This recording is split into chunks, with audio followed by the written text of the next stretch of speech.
The autumn rain lashed against the tall windows of Blackthorn Castle like tears of the damned, its relentless drumming providing a fitting soundtrack to the drama unfolding in the grand morning room. Eleanor Hartwell stood motionless before the ornate fireplace, her green eyes fixed upon the Persian carpet beneath her feet, as the Dowager Duchess Victoria Blackthorn delivered what she clearly intended as a crushing blow to the young woman's spirit. "Look at me when I address you, girl," the Dowager commanded, her voice cutting through the room like a blade forged in aristocratic ice. At 62, she was still a formidable woman, her silver hair arranged in an elaborate coiffure that added inches to her already imposing height, her pale blue eyes as cold and merciless as a winter sky. Elena raised her luminous green gaze reluctantly, meeting the hostile stare of the woman who had made her life a carefully orchestrated misery for the past year. At 26, Elena had served in great houses since she was 18, but never had she encountered such systematic cruelty disguised as moral instruction.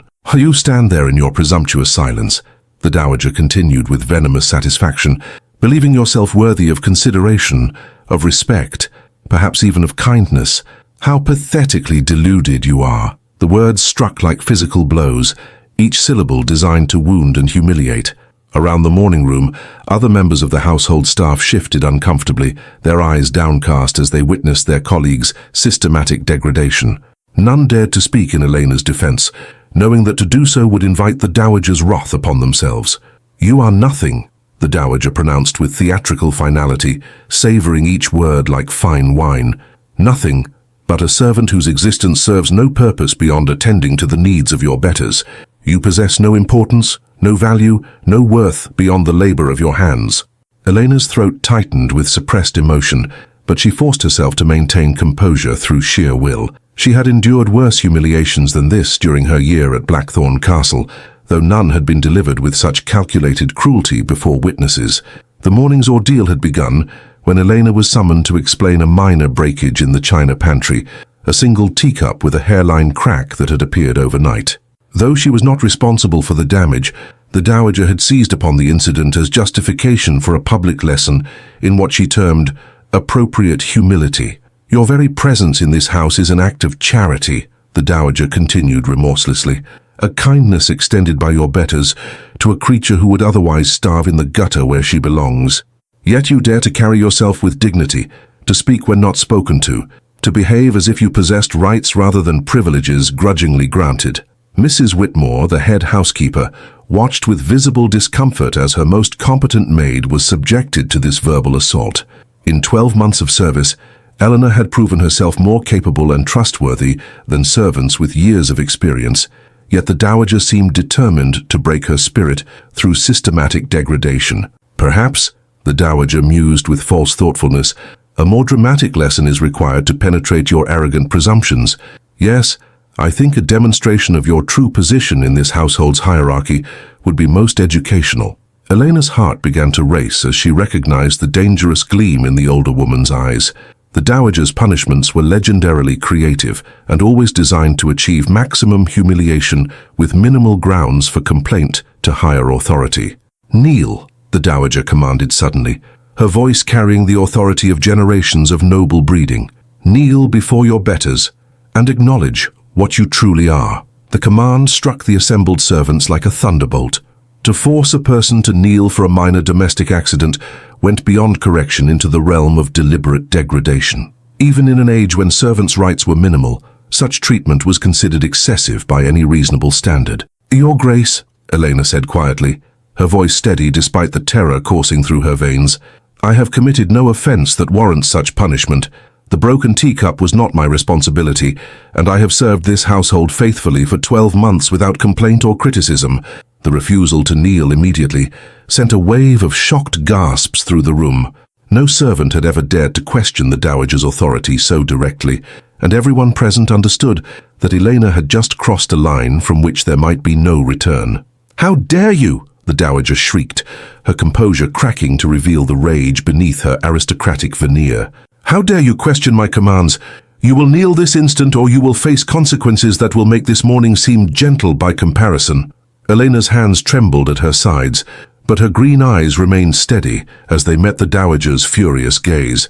Something deep within her, Perhaps the memory of her father's teachings about human dignity, perhaps simply the knowledge that some lines should never be crossed, gave her the strength to maintain her position. "I will not kneel, Your Grace," she said with quiet dignity that rang through the silent room like a bell.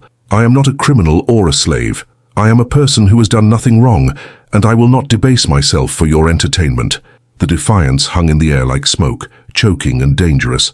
Around the room, servants who had spent years accepting similar humiliations watched in horrified fascination as one of their number finally said what they had all thought, but never dared voice.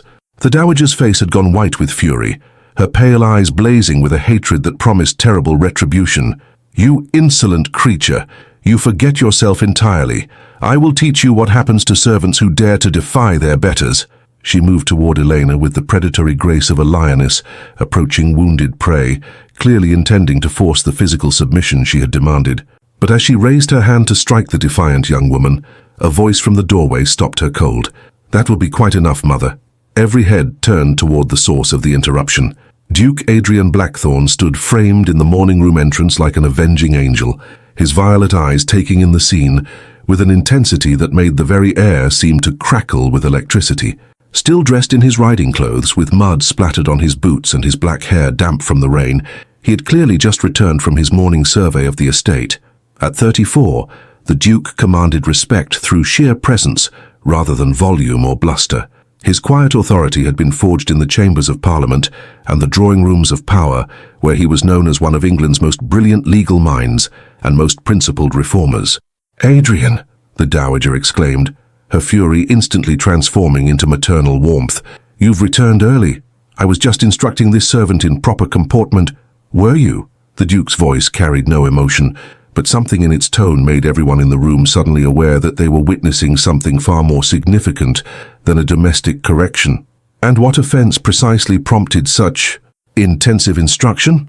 His violet gaze swept the assembled servants before fixing upon Elena's face with an intensity that made her feel exposed and vulnerable. She had served in his household for a year without exchanging more than necessary courtesies with the Duke himself, but she had observed him from a distance and knew his reputation for fairness and intellectual rigor. "A broken teacup," the Dowager replied with dismissive confidence. "Carelessness that required immediate correction before it becomes habitual negligence." Duke Adrian's attention moved to the servants' faces, reading in their expressions a story quite different from his mother's account. Years of legal training had taught him to recognize when testimony didn't align with observable evidence. "Mrs. Whitmore," he said quietly, addressing the housekeeper directly, "was Miss Hartwell responsible for this breakage?" The older woman shifted uncomfortably, caught between loyalty to the Dowager and her respect for truth. "Your Grace, the damage occurred overnight in the china pantry. Miss Hartwell was not working in that area yesterday evening." The admission fell into the room like a stone into still water, sending ripples of tension through the assembled company. If Elena was not responsible for the damage, then the Dowager's punishment was not correction, but persecution. "I see," Duke Adrian murmured, his voice growing dangerously quiet. "So you commanded Miss Hartwell to kneel and acknowledge her worthlessness for a crime she did not commit. Adrian, surely the specific details are less important than maintaining proper discipline," the Dowager began desperately. "Mother," the Duke interrupted with finality that brooked no argument, "the specific details are the only things that matter. Justice requires truth, not convenient assumptions." He moved closer to where Eleanor still stood, her green eyes now reflecting a mixture of hope and terror, as she realized that her defiance had drawn the attention of the one person in the household whose authority superseded even the Dowager's. "Miss Hartwell," Duke Adrian said formally, "you have been falsely accused and subjected to punishment for a crime you did not commit. You have been commanded to debase yourself to satisfy someone else's desire for dominance. Is this an accurate summary of this morning's events?" The question offered Elena a chance to speak her truth before the only authority who might actually listen. She drew a deep breath, gathering courage for what might be the most important words she would ever speak. "Yes, Your Grace," she said clearly, her voice carrying through the silent room. "That is exactly what occurred." Duke Adrian nodded slowly, as if her confirmation had settled some internal debate. When he turned back to face his mother, something had changed in his expression, a transformation from dutiful son to implacable judge that made the Dowager take an involuntary step backward. "Then it appears," he said with deadly calm, "that someone in this room needs to learn about proper comportment, and it is not Miss Hartwell." The silence that followed Duke Adrian's pronouncement stretched through the morning room like a wire drawn taut to breaking point. The Dowager Duchess stood frozen, her pale blue eyes wide with shock as she began to comprehend that her son was not merely questioning her methods, but preparing to challenge her authority entirely. "Adrian," she said carefully, her voice taking on the tone she had used to manage him as a child, "surely you're not taking the word of a servant over your own mother's judgment."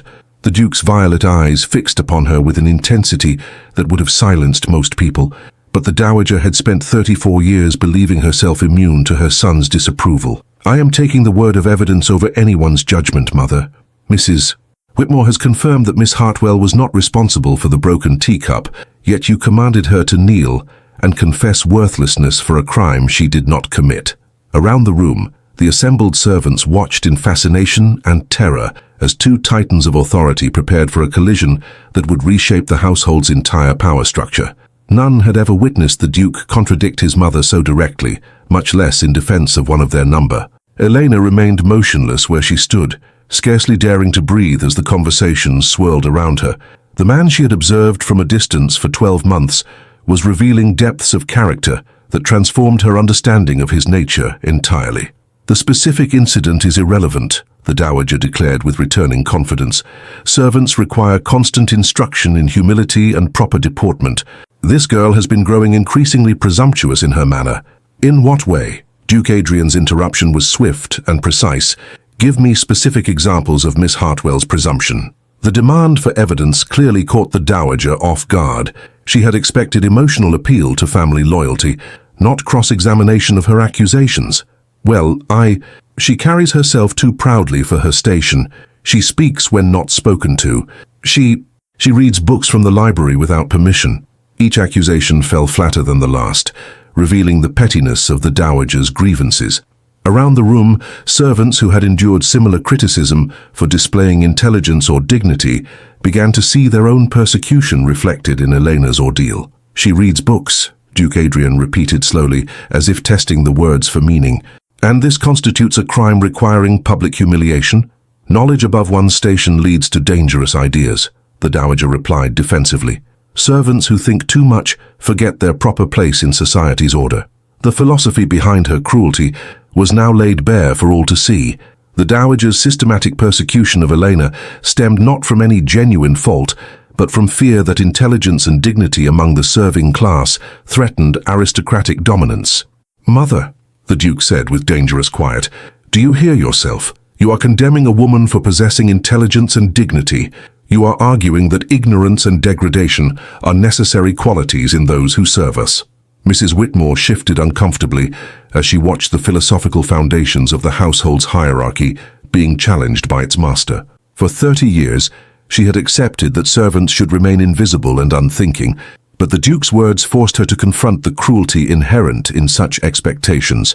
"I am arguing for the preservation of natural order," the Dowager insisted, with increasing desperation. "When servants forget their place, when they begin to think themselves equal to their betters, chaos follows. Authority must be maintained through clear demonstrations of hierarchy. Must it?" Duke Adrian moved closer to his mother, his imposing height making her seem smaller and more vulnerable.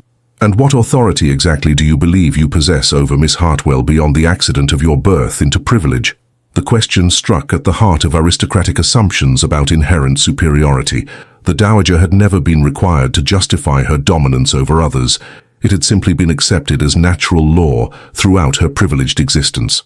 "I am a duchess," she replied weakly, as if the title itself constituted an argument. "You are indeed," Duke Adrian agreed.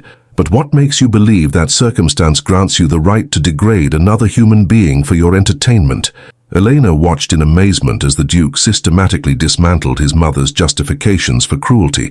His legal training was evident in the way he forced her to defend increasingly indefensible positions, trapping her with her own words. "Entertainment," the Dowager's voice rose with outrage.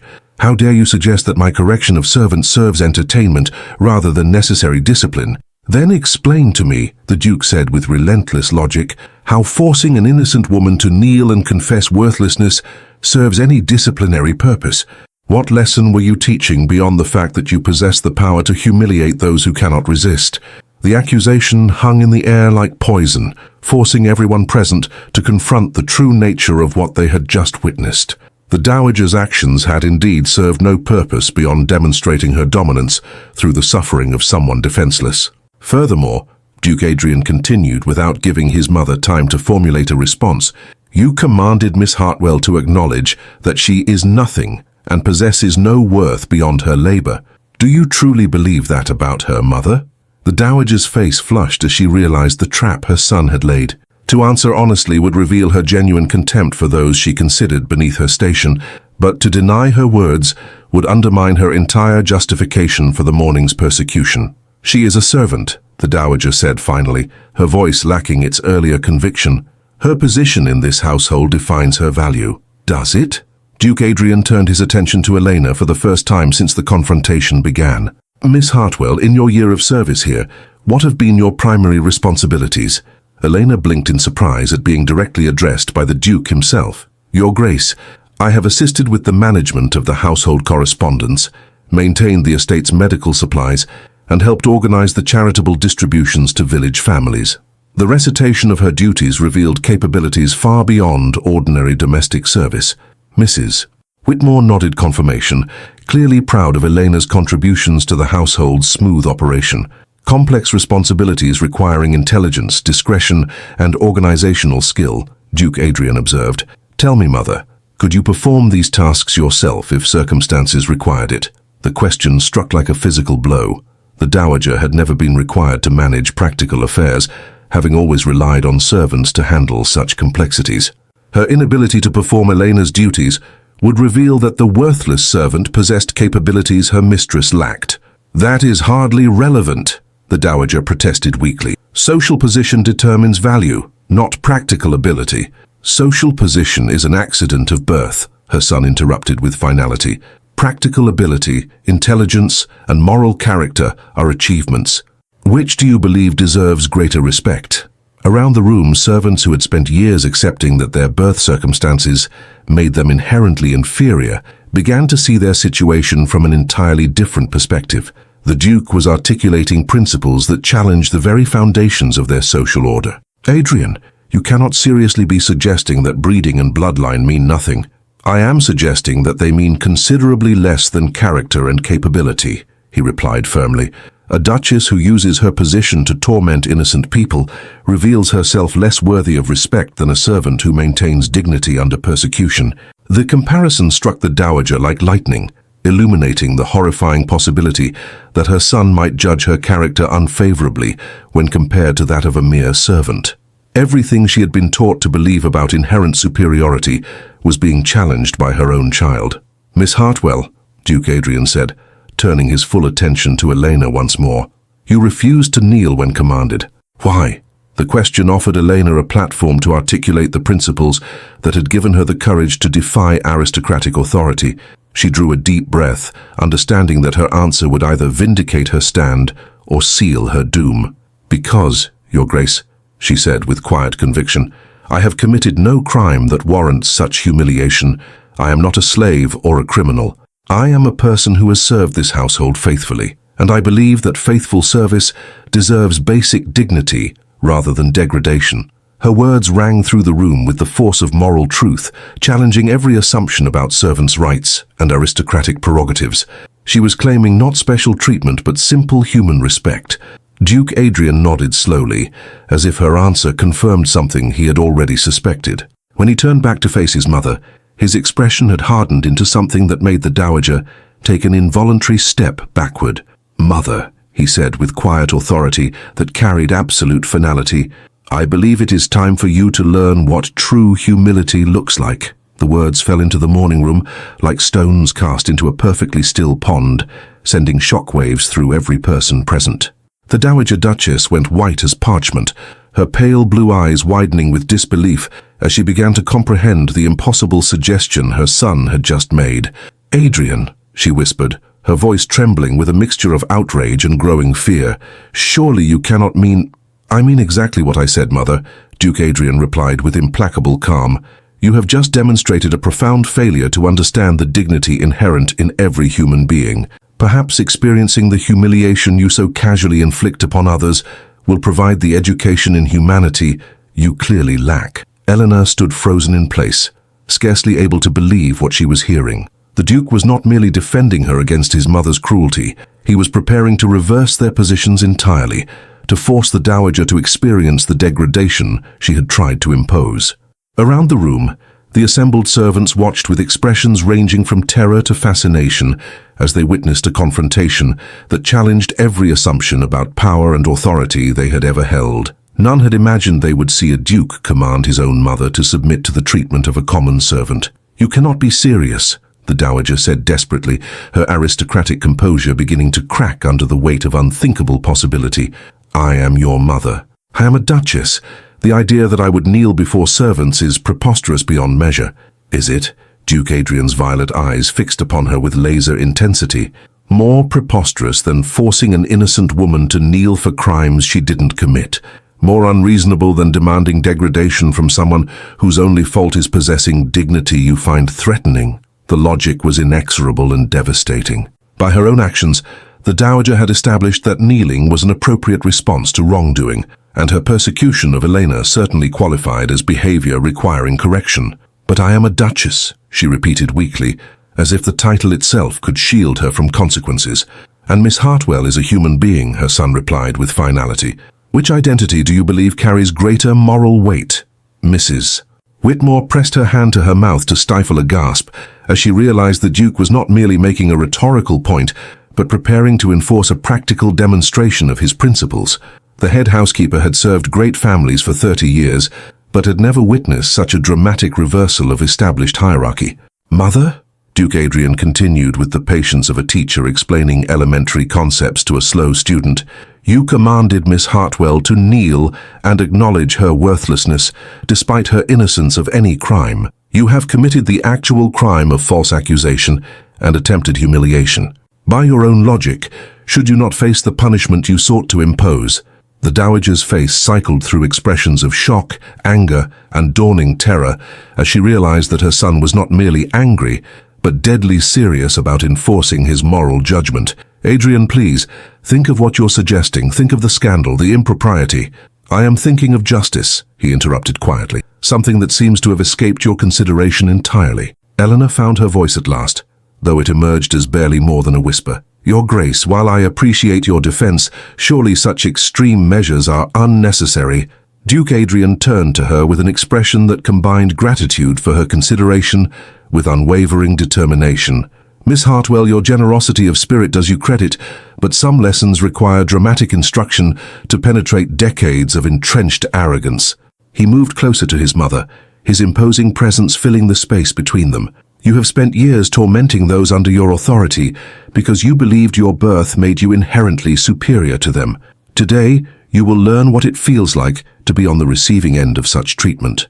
"I will not," the Dowager declared with a return of her earlier defiance. "I absolutely refuse to submit to such indignity." "You cannot compel me to—" "Cannot I?" The Duke's smile was winter-cold and utterly without warmth. "You are in my house, dependent upon my financial support, subject to my authority as head of this family. If I choose to withdraw my protection and provision, what alternatives would you possess?" The threat was subtle but devastating in its implications. Without her son's support, the Dowager would face social exile and financial ruin. Her comfortable existence depended entirely upon his continued goodwill. Goodwill she had just discovered was not unlimited. "You would not dare," she breathed, but her voice lacked conviction. "Would I not?" Adrian's voice carried the quiet certainty of absolute power, finally choosing to exercise itself. "You have just demonstrated that you consider the humiliation of innocent people to be entertaining sport. What makes you believe I would hesitate to provide you with similar entertainment?" Around the room, servants who had endured years of the Dowager's casual cruelty watched in amazement as their tormentor faced the prospect of experiencing her own medicine. The psychological impact was profound. The seemingly untouchable authority figure was revealing herself to be as vulnerable as any of them when stripped of her assumed invincibility. "Furthermore," the Duke continued relentlessly, "you seem to believe that noble birth automatically confers noble character. Today we shall test that theory by observing how you handle the treatment you consider appropriate for your inferiors. Elena realized with growing amazement that she was witnessing more than a family argument or even a personal confrontation. The Duke was conducting a philosophical experiment, using his mother's own behavior to challenge the fundamental assumptions of aristocratic privilege. "Adrian, I beg you to reconsider," the Dowager pleaded, her voice cracking with desperation. "Think of your reputation, your standing in society. What will people say when they learn that you forced your own mother to experience justice?" he interrupted smoothly. "To face consequences for her actions, to learn that cruelty has costs regardless of one's social position. I suspect that people of genuine character will approve wholeheartedly." The Duke moved to stand directly before his mother, his violet eyes reflecting absolute determination. "You have 30 seconds to kneel voluntarily and apologize to Miss Hartwell for your false accusations and attempted humiliation. If you refuse, I will withdraw all support and protection, leaving you to explain to society why your own son found your behavior so reprehensible that he cast you out." The ultimatum struck like lightning, illuminating the stark choice before the Dowager. She could preserve her pride and lose everything, or surrender her dignity and maintain her position. It was exactly the kind of impossible choice she had forced upon countless servants over the years. "This is monstrous," she whispered, but her resistance was visibly crumbling under the weight of practical reality. "This is justice," her son corrected with finality. "You created these rules, Mother. You established that the innocent should kneel before their accusers, that worthlessness should be acknowledged, that humiliation serves educational purposes. I am simply ensuring that these rules apply to everyone equally, Mrs." Whitmore watched in fascination as the Dowager struggled with the crushing realization that her own philosophy was being turned against her. For the first time in her privileged existence, she was facing consequences rather than imposing them. Eleanor stood transfixed as she realized that the Duke was not merely defending her, but using her persecution as a catalyst for a broader examination of aristocratic behavior. Her refusal to kneel had triggered a revolution in the household's moral order. 15 seconds, Mother," Duke Adrian announced with the precision of a military commander. "Choose quickly, because my patience with your cruelty has been exhausted entirely." The Dowager looked around the room desperately, seeking some escape from the impossible situation her own actions had created, but every face reflected either satisfaction at seeing justice served or fear of being caught in the crossfire of a family war. Finally, with movements that seemed to cause her physical pain, the Dowager Duchess Victoria Blackthorne sank slowly to her knees before Elena Hartwell, her silk dress pooling around her on the Persian carpet as tears of humiliation began to stream down her aristocratic face.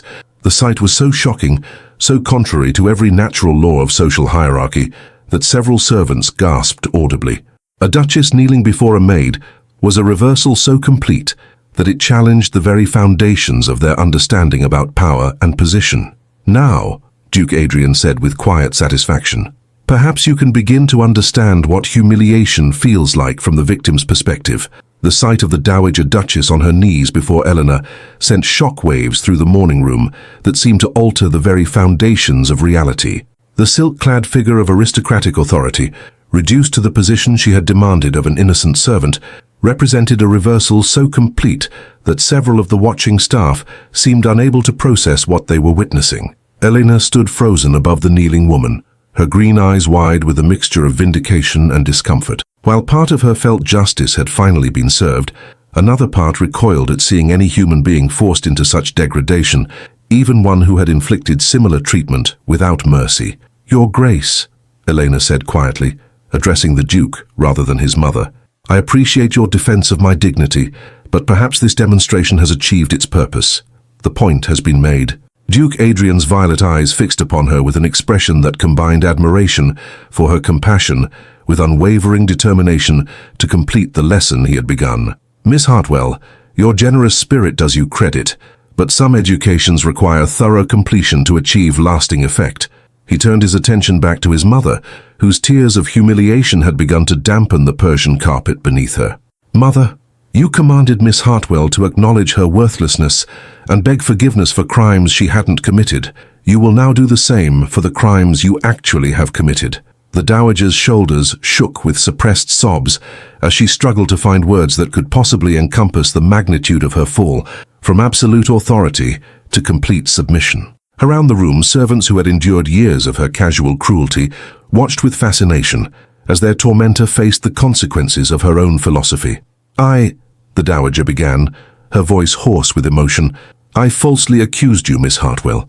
I demanded humiliation for crimes you did not commit. I was wrong. The admission fell from her lips like drops of blood, each word torn from her throat by the inexorable pressure of her son's judgment. But Duke Adrian was not finished with her education. Continue, mother.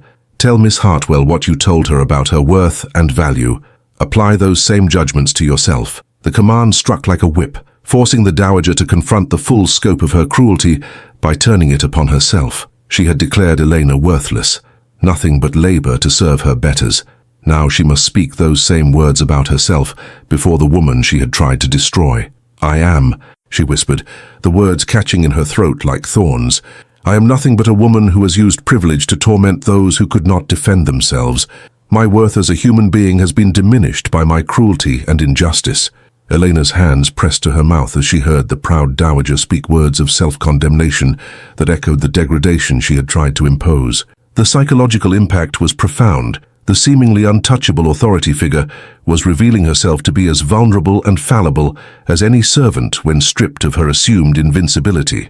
Mrs. Whitmore wiped tears from her eyes as she watched the reversal of fortune that had transformed hunter into prey, predator into victim. For 30 years, she had accepted that servants must endure whatever treatment their betters chose to impose. Now she was witnessing proof that even the most powerful could face consequences for their actions. Furthermore, mother, Duke Adrian continued relentlessly, you will explain to Miss Hartwell why you targeted her specifically for persecution. What made her particularly deserving of your attention? The question forced the dowager to examine the petty motivations behind her systematic cruelty. She had tormented Elena not for any genuine fault, but for displaying the intelligence and dignity that threatened aristocratic assumptions about inherent superiority. The dowager struggled with words that would expose the ugliness of her own character. She reminded me that worth is not determined by birth. Her intelligence, her dignity, her competence threatened my belief that noble blood automatically confers noble character. The confession revealed the philosophical foundation of aristocratic cruelty, the fear that recognizing the humanity and capability of social inferiors would undermine the justifications for inherited privilege. So you tried to break her spirit, the Duke observed with clinical precision, to force her to accept degradation as her natural state, to convince her that your birth made you inherently superior to her character. Yes, the dowager whispered, the admission seeming to cost her the last vestiges of her pride. I was threatened by everything she represented and sought to destroy it through systematic humiliation. Elena found herself struggling with conflicting emotions as she watched the complete collapse of the woman who had made her life miserable for 12 months. Justice was being served, but the thoroughness of the dowager's humiliation was becoming difficult to witness. Your Grace, she said to Duke Adrian, I believe the lesson has been learned. Perhaps mercy would be more appropriate than continued punishment. The Duke studied her face carefully, reading in her expression the compassion that had enabled her to maintain dignity even under systematic persecution. Miss Hartwell, you would show mercy to someone who showed you none. I would show mercy because she showed me none, Elena replied with quiet conviction. Continuing to inflict humiliation makes me no better than she was. The difference between justice and revenge lies in knowing when to stop. Her words carried the moral authority of someone who had faced persecution without becoming corrupted by it. Around the room, the assembled servants recognized that they were witnessing not just a reversal of power, but a demonstration of character that transcended social position entirely. Duke Adrian nodded slowly, his respect for Elena's wisdom evident in his expression. Very well, mother, you may rise, but understand that your position in this household has changed permanently. You will treat every member of our staff with the respect due to fellow human beings, or you will find yourself seeking accommodation elsewhere. The dowager struggled to her feet, her legs shaky from the emotional ordeal and the physical discomfort of kneeling on the hard floor. Her hair had become disheveled, her makeup streaked with tears, her silk dress wrinkled from her time on the carpet. The transformation from imperious duchess to broken woman was so complete that she seemed like an entirely different person. I understand, she whispered, her voice barely audible above the sound of rain against the windows. "Do you?" Duke Adrian's voice carried skepticism, born of decades of experience with his mother's character. "Because this is not the first time you have demonstrated cruelty toward those under your authority. It is, however, the last time it will be tolerated." He moved to stand beside Elena, his presence forming a protective barrier between her and any future persecution. "Miss Hartwell has shown more nobility in the past hour than you have demonstrated in years of privilege. She deserves not just your apology, but your respect." The dowager nodded numbly, her spirit seemingly broken by the comprehensive reversal of her fortunes. She had entered the morning as an absolute authority figure, and was ending it as a chastened woman whose cruelty had been exposed and punished before the very people she had tormented. "Furthermore," the Duke continued, "you will personally apologize to every servant in this household whom you have mistreated during your residence here. Your rehabilitation begins with acknowledging the full scope of your failures." Mrs. Whitmore stepped forward hesitantly, her voice barely steady as she addressed her master. "Your Grace, if I may, there have been many incidents over the years. Many staff members have left because of difficult working conditions." The admission revealed the true scope of the dowager's reign of terror. Not just isolated incidents, but a systematic pattern of abuse that had driven good people away from their positions rather than endure continued persecution. Duke Adrian's jaw tightened as he contemplated the broader implications of his mother's behavior. "Then letters will be written to those who departed, offering apologies and references that acknowledge their good service. Some wrongs can be remedied even after the fact." Elena watched in amazement as the Duke transformed her personal vindication into a broader program of justice for everyone who had suffered under his mother's authority. Her refusal to kneel had catalyzed a revolution in the household's moral order that would protect countless future victims. "Your Grace," she said softly, "I am grateful for your defense, but I must ask, what becomes of my position here? This morning's events have made my continued service complicated." The Duke turned to her with an expression that combined warmth with something deeper that made her pulse quicken. "Miss Hartwell, your position here has indeed been complicated. You can no longer serve as an ordinary member of the household staff." Elena's heart sank, understanding that despite her vindication, she would still lose her livelihood and security. The Duke's defense had come at the cost of her future stability. "However," he continued with a slight smile that transformed his austere features, "I believe we can find a role more appropriate to someone who has demonstrated such remarkable character under persecution." The suggestion carried implications that Elena hardly dared to contemplate, hints of a future that extended far beyond domestic service, into realms she had never thought accessible to someone of her station. The morning room of Blackthorn Castle had been transformed into something far beyond a mere domestic space.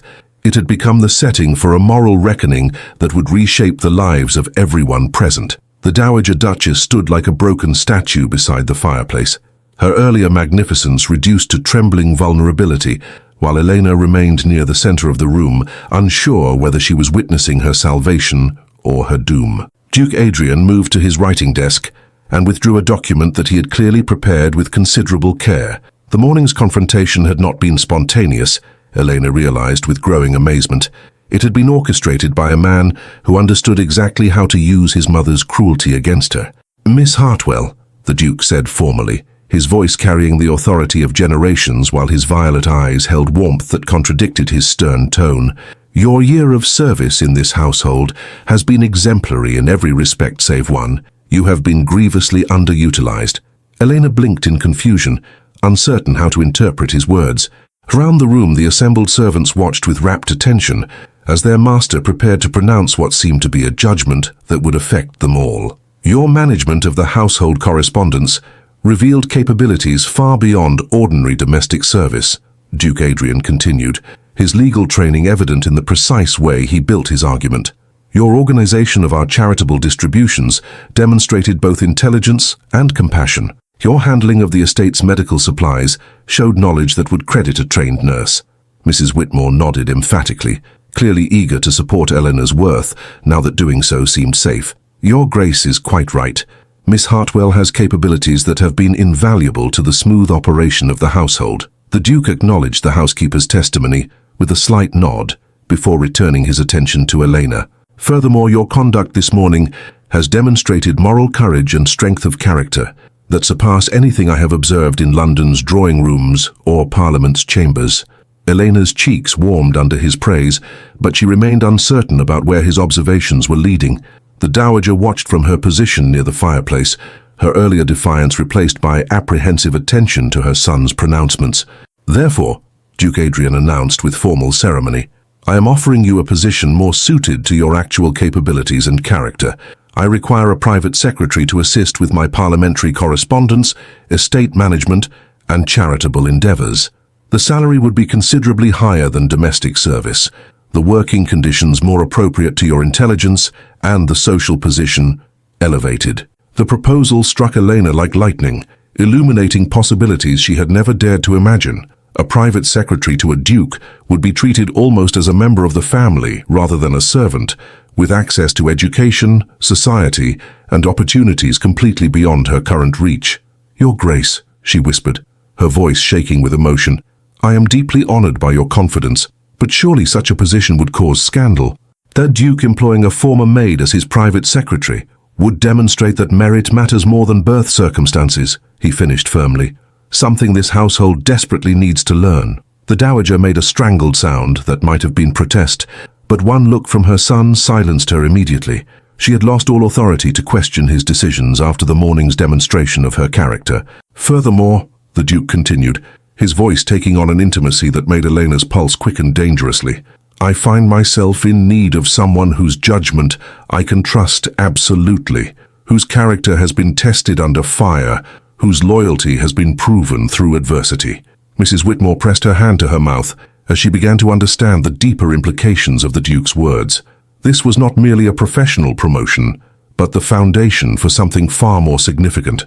"Miss Hartwell," Duke Adrian said softly, moving closer to where she stood, "in the year you have served here, I have observed your intelligence, your compassion, your dignity under persecution, and your mercy toward those who showed you none. These qualities are rarer and more precious than any aristocratic bloodline." Elena felt her world tilting on its axis as she began to comprehend where his words were leading.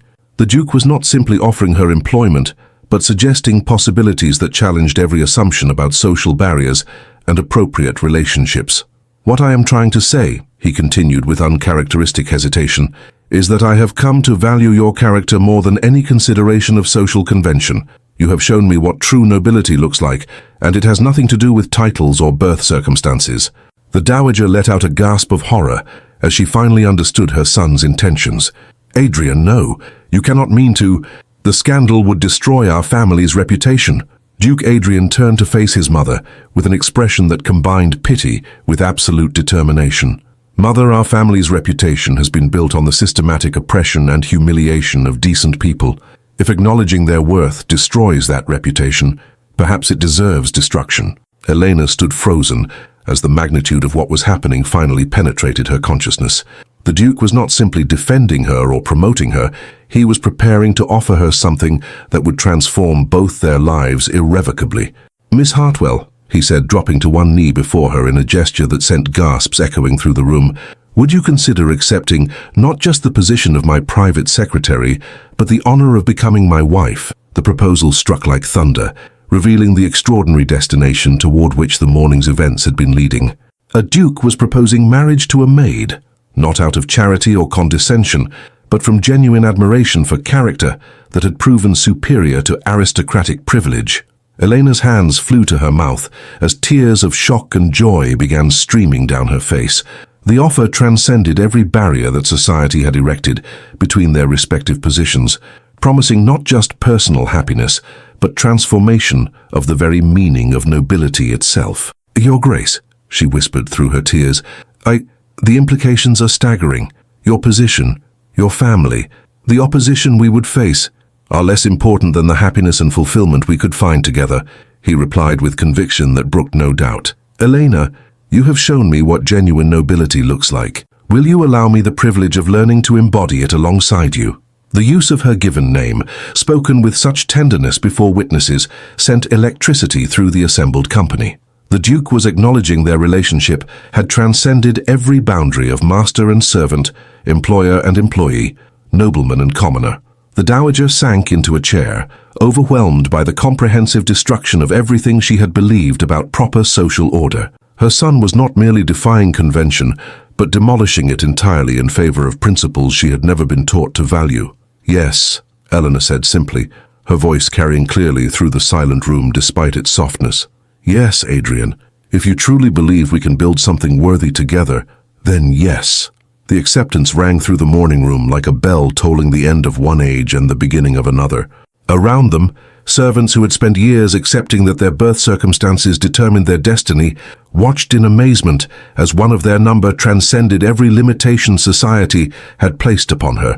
Duke Adrian rose and took Elena's hands in his smile transforming his austere features with genuine joy. "Then we shall be married as soon as arrangements can be made, and we shall spend our lives proving that love and character matter more than titles and tradition." Mrs. Whitmore wiped tears from her eyes as she realized she was witnessing not just an engagement, but a revolution disguised as a romance.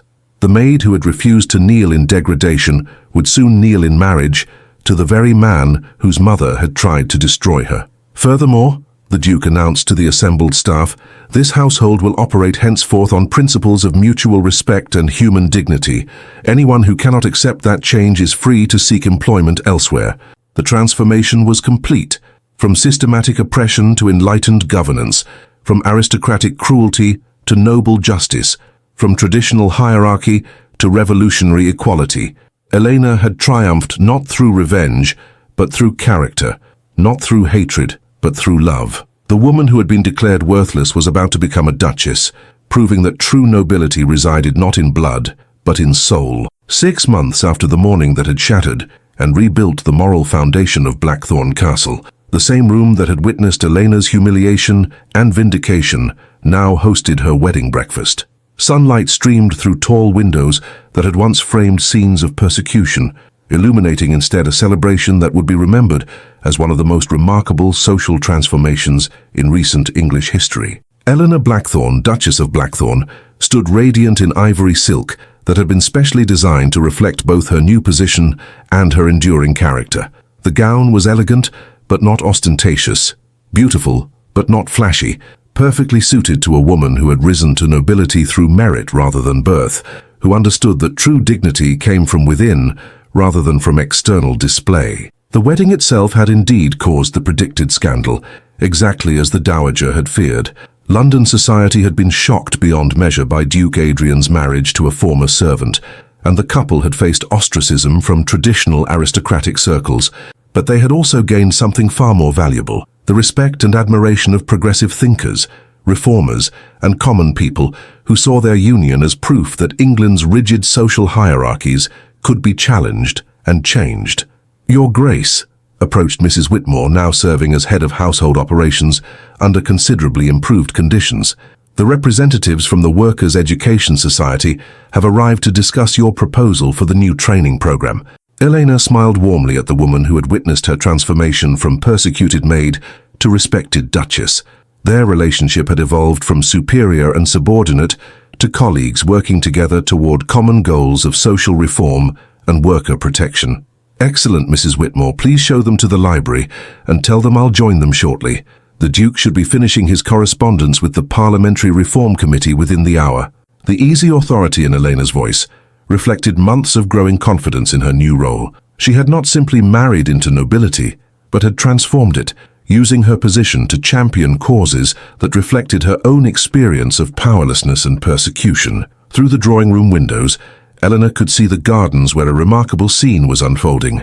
The former Dowager Duchess Victoria Blackthorn, now known simply as Mrs. Victoria, was conducting reading lessons for the children of estate workers. Her transformation had been as complete as Elena's own, though considerably more painful. The proud woman who had declared servants worthless was now dedicating her remaining years to education and service to those she had once despised. Adrian had not cast her out as threatened, but had required her to earn her place in the household through meaningful contribution rather than inherited privilege. "Remarkable, isn't it?" Adrian's voice came from behind Elena as he joined her at the window, his arms encircling her waist in a gesture of intimacy that still sent warmth through her despite 6 months of marriage. Remarkable and necessary, Elena replied, leaning back against his strength. She needed to understand the humanity of those she had treated as objects. The children are teaching her more than she's teaching them. About dignity, respect, and the value of every human soul, Adrian agreed, pressing a kiss to her hair. Lessons that should have been learned in drawing rooms, but needed to be taught in schoolyards. Their marriage had become far more than a personal union.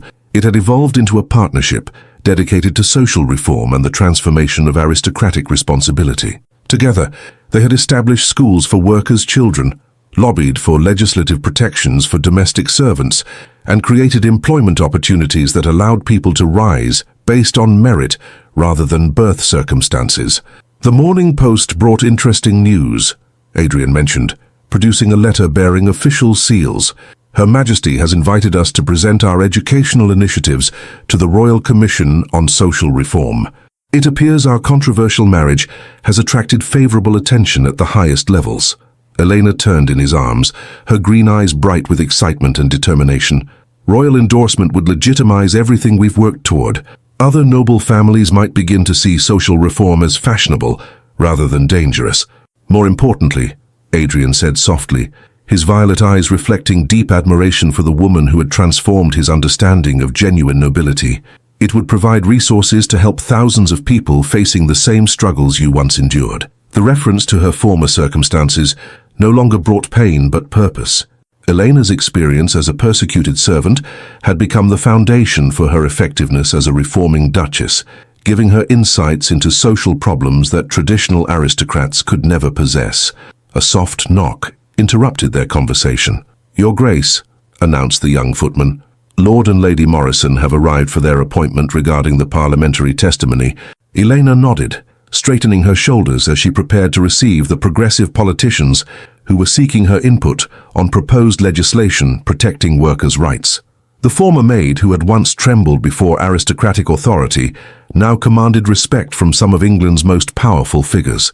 As she and Adrian made their way to the library where their guests waited, Eleanor reflected on the extraordinary journey that had brought them to this moment of influence and purpose. The morning she had refused to kneel in false humiliation had set in motion changes that extended far beyond her personal vindication. "Lord Morrison, Lady Morrison," she greeted their visitors with the poise that had replaced her former nervousness around nobility. "Thank you for coming to discuss the parliamentary proposals. I understand you're particularly interested in the provisions regarding domestic employment standards." Lord Morrison, a progressive MP who had championed workers' rights for decades, rose to greet her with obvious respect. "Your Grace, your insights into the realities of domestic service have been invaluable to our legislative efforts. The provisions you suggested could transform working conditions for thousands of servants across England." Lady Morrison, herself a noted reformer and advocate for women's education, added her own observations. "The practical experience you bring to these discussions is precisely what Parliament needs. Too many laws are written by people who have never experienced the problems they're trying to solve." Elena settled into the discussion with the confidence born of both personal experience and months of intensive education in legal and political matters. Adrian had ensured that her natural intelligence was developed through comprehensive tutoring in law, economics, and parliamentary procedure, transforming her from victim of the system into expert critic of its flaws. "The fundamental problem," Eleanor explained as she reviewed the proposed legislation, "is that current law treats domestic servants as property rather than employees. They have no legal recourse against abusive treatment, no protection from arbitrary dismissal, no guarantee of basic human dignity in their working conditions." "Exactly what you experienced," Lord Morrison observed sympathetically.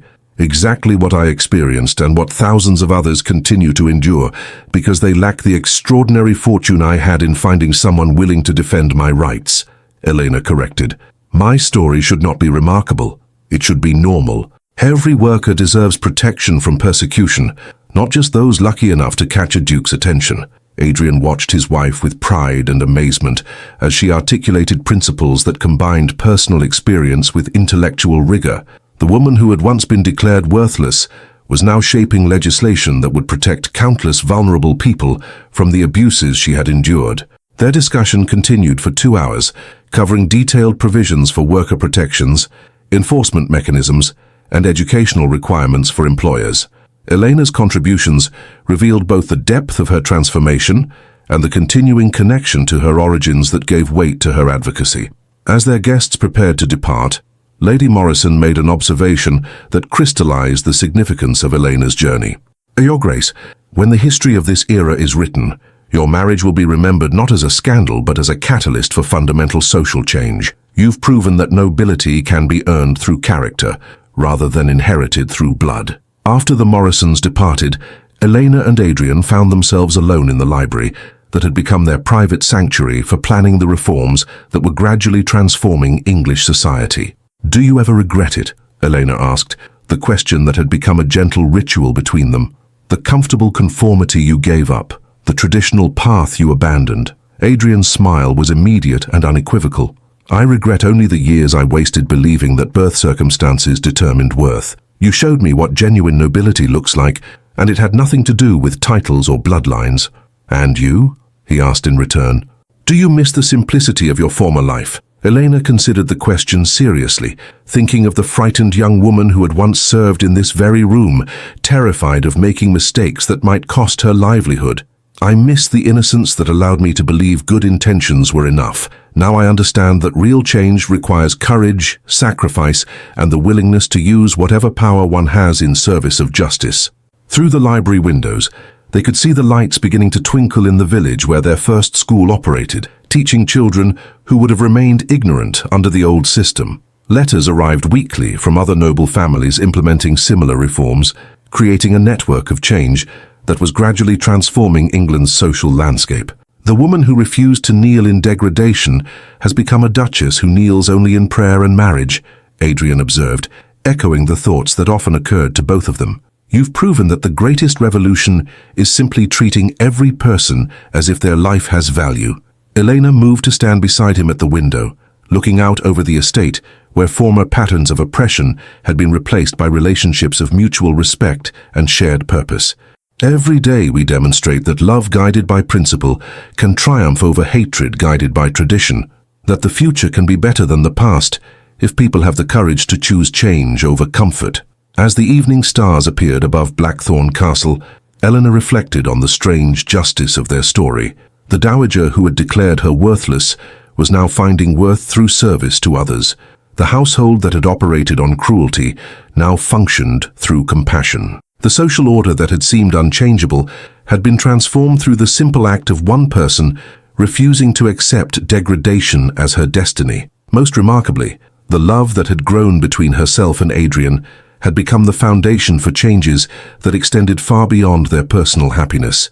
Their marriage had proven that when principle guides passion, when character matters more than convention, extraordinary transformations become possible. The servant who had been commanded to kneel in false shame had risen to kneel in true love, creating along the way a new understanding of what nobility could mean when it chose justice over privilege, service over dominance, and hope over despair.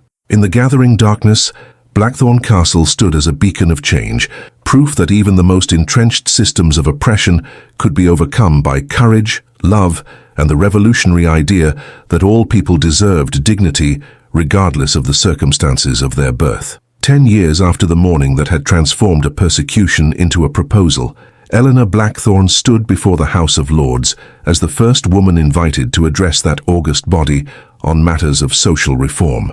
The chamber that had once been the exclusive domain of men born to privilege now listened with rapt attention to someone who had risen to influence through character rather than inheritance. "My lords," Eleanor began, her voice carrying the authority earned through a decade of successful advocacy for workers' rights, "when I first entered domestic service at 18, I believed that my birth circumstances determined the limits of my possibilities. I was taught that my worth was measured solely by my willingness to accept whatever treatment my betters chose to impose." In the gallery reserved for distinguished guests, Adrian watched his wife with the same wonder and admiration he had felt on their wedding day. At 44, he had become one of Parliament's most respected voices for progressive reform, but he never forgot that his effectiveness stemmed from the moral education Elena had provided through her example. "That education in powerlessness," Elena continued to the assembled peers, "was intended to make me a more compliant servant. Instead, it gave me insights into the systematic injustices that our current laws not only permit, but actively protect. When someone has experienced persecution firsthand, they develop a clarity about justice that no amount of theoretical study can provide.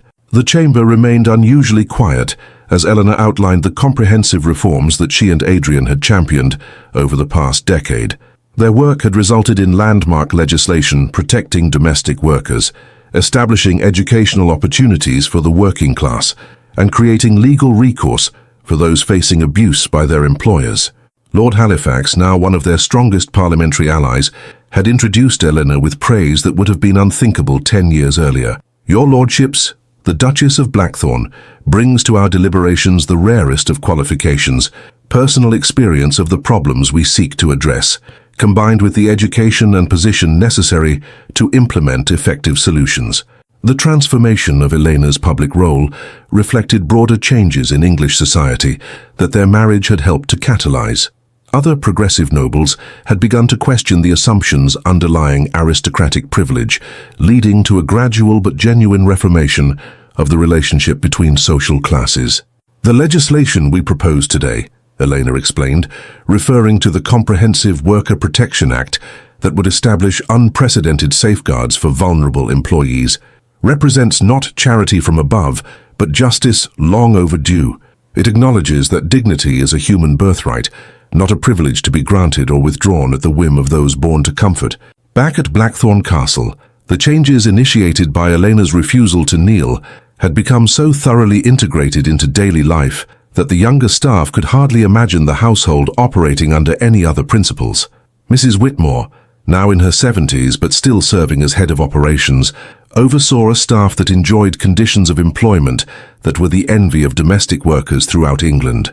The former Dowager Duchess, now approaching her 72nd year, had become an unexpected but passionate advocate for educational reform. Her transformation from aristocratic oppressor to dedicated teacher had been so complete that she was frequently invited to speak to other noble families about the moral imperative of treating servants as human beings rather than property. "Victoria has become the person she always had the potential to be," Adrian had observed to Eleanor just that morning. Removing her from a position where she could abuse others allowed her to discover purposes that actually fulfilled her. The observation reflected their shared philosophy that most human cruelty stemmed from systems that rewarded the worst impulses while providing no outlet for the best.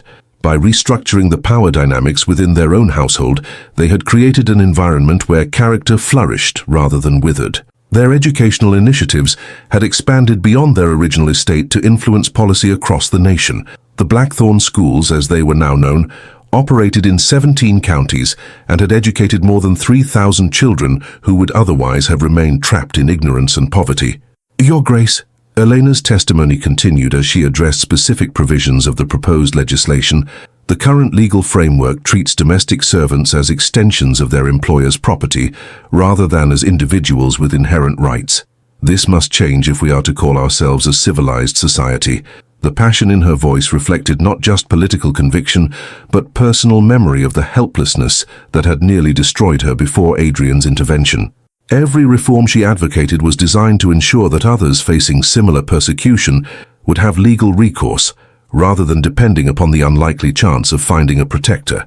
In the private box reserved for family members, a small figure watched the proceedings with intense attention. Lady Catherine Blackthorn, now 8 years old, was learning from her mother's example that nobility carried responsibilities as well as privileges, that power should serve justice rather than personal convenience. The Blackthorn's daughter represented the next generation of aristocratic thought, raised to understand that her advantages came with obligations to those less fortunate, taught that true nobility lay in service rather than dominance. She would inherit not just wealth and title, but a philosophy that valued character above circumstances. "In conclusion, my lords," Eleanor's voice carried across the chamber with the authority of someone who had earned the right to speak for the powerless, "I ask you to consider not the cost of these reforms, but the cost of continuing to permit systematic oppression in our midst. Every day we delay action, hundreds of vulnerable people suffer abuse that could be prevented through the simple act of legal recognition that they possess human dignity. The applause that followed her testimony was unprecedented in its enthusiasm. Lords who had entered the chamber expecting to hear from a novelty, the former servant turned duchess, departed with genuine respect for someone who had transformed personal experience into effective advocacy.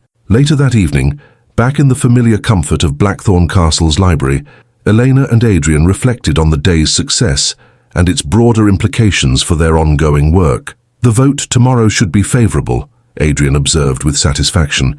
"Your testimony provided exactly the moral authority that wavering peers needed to support comprehensive reform." Eleanor smiled, remembering the terrified young woman who had once served tea in this very room, never imagining she might one day shape the laws that governed servant-employer relationships. The girl who was ordered to kneel and confess worthlessness has become a woman who stands before Parliament and demands justice. Sometimes I can hardly believe the transformation. "The transformation was always within you," Adrian corrected gently. "My mother's persecution simply revealed character that adversity couldn't break. You didn't become noble through marriage. You were noble already, and marriage simply gave you the platform to prove it." Their conversation was interrupted by Lady Catherine's arrival, still excited from her day at Parliament, witnessing her mother's historic testimony. "Mama," the child announced with 8-year-old directness, "when I grow up, I want to help people like you do. Will you teach me how to make laws that protect those who can't protect themselves?" Eleanor knelt to embrace her daughter, seeing in the child's earnest face the continuation of principles that had cost so much to establish. "Of course, darling, but remember that helping others isn't just about making laws. It's about how we treat every person we meet, regardless of their position in life. Like how you treat Mary and Thomas and all our servants as if they're real people instead of furniture," Catherine asked, with the clarity that only children could bring to complex moral questions. "Exactly like that," Elena confirmed, marveling at how naturally her daughter had absorbed lessons that had taken Elena years of suffering to learn. Every person has value that has nothing to do with how much money they have or what kind of house they live in. As the evening progressed and Catherine was settled for the night, Eleanor and Adrian found themselves in their private sitting room, surrounded by letters from across England and beyond, correspondence from reformers, educators, and political allies who had been inspired by their example to pursue similar changes in their own spheres of influence. "Do you realize," Adrian said as he reviewed invitations to speak at universities, address reform societies, and consult with government committees, that your refusal to kneel on 1 October morning has become the catalyst for a transformation that extends across the entire kingdom?" Elena looked around at the evidence of their influence: legislative drafts, educational proposals, correspondence from fellow reformers, and felt the deep satisfaction of someone who had found her true purpose in life. The woman who was declared nothing has become someone whose voice carries across the nation, she observed with wonder that remained fresh despite years of accumulated success. "But more importantly, we've proven that individual courage can indeed change systems that seem unchangeable, and that love guided by principle becomes a force more powerful than hatred guided by tradition," Adrian added, drawing her into his arms as he had every evening for 10 years of marriage. Outside their windows, the lights of their schools, worker housing, and reformed estate operations twinkled like stars across the countryside. But beyond their own lands, in great houses across England, other noble families were beginning to question their own treatment of servants, inspired by the example of a duke who had chosen justice over family loyalty and a duchess who had proven that nobility was earned rather than inherited. The servant who had refused to kneel in false humiliation had risen to stand before the highest authorities in the land, demanding justice for those who still faced the persecution she had overcome. Her transformation had become their transformation. Her courage had become their courage. Her love had become their love. In the quiet of Blackthorn Castle, surrounded by evidence of changes that would outlive them both, Eleanor and Adrian rested in the knowledge that their marriage had become something far greater than personal happiness. It had become a revolution, disguised as a love story, proving that when two people commit to treating all humanity with dignity and respect, they can indeed change the world. The most radical act of all had been the simplest, refusing to accept that anyone was worthless, choosing to see character rather than circumstances, and building a future based on justice rather than tradition. From that foundation, everything else had followed naturally, inevitably, and beautifully. If you want more stories like this video and subscribe to support the channel.